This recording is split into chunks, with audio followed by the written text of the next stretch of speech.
Louise of Savoy was born on September 11, 1476 at the Château de Pont-d'Ain. She was the daughter of the future Duke of Savoy, Philippe de Bresse and Marguerite de Bourbon.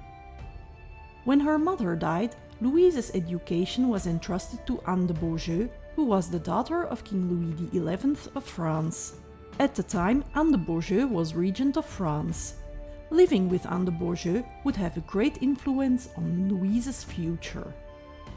In 1488, at the age of 11, Louise married Charles d'Orléans, Count of Angoulême.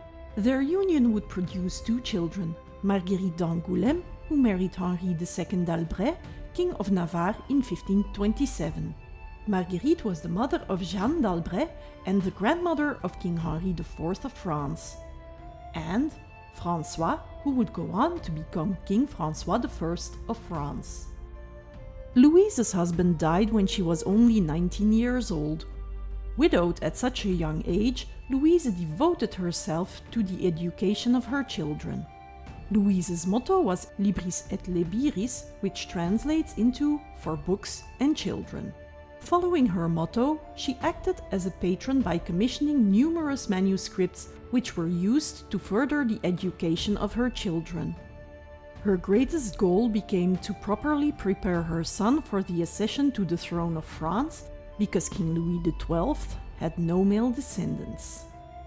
Louis XII of France died on January 1, 1515, effectively placing François on the throne of France. After her son became king, Louise was given the titles of Duchess of Angoulême, Duchess of Anjou, and Countess of Maine. The 30-year-old Louise was still relatively young and vibrant when François became king, and she supported all his endeavors, whether she agreed with them or not. The influence Louise had on her son was immense, and she played a considerable role in various political decisions that were taken.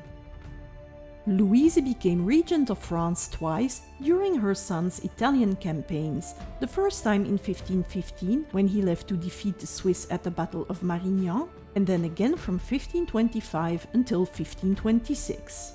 The regency of Louise of Savoy became of primary importance after the capture of the king during the Battle of Pavia because, of her political experience, she organized the continuity of the kingdom and worked on a diplomatic counteroffensive against the Holy Roman Emperor Charles V.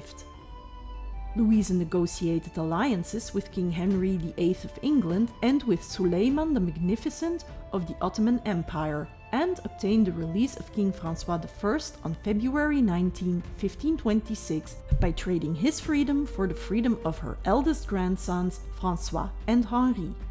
Furthermore, Louise, together with Margaret of Austria, negotiated the Treaty of Cambrai, which is also known as the Ladies' Peace. The treaty ended the war between François I and Charles V.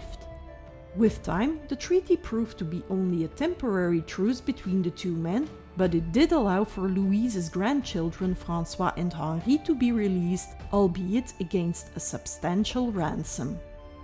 During a trip Louise took in 1531, she got infected with the deadly bubonic plague, which was raging in France at the time. Like most other sufferers from this gruesome disease, Louise of Savoy died on September 22, 1531. When her son François learned of Louise's death the following day, he ordered that she was to receive a funeral fit for a king. She was buried with the necessary pomp and circumstance in the Basilica of Saint-Denis in Paris. Thank you for watching.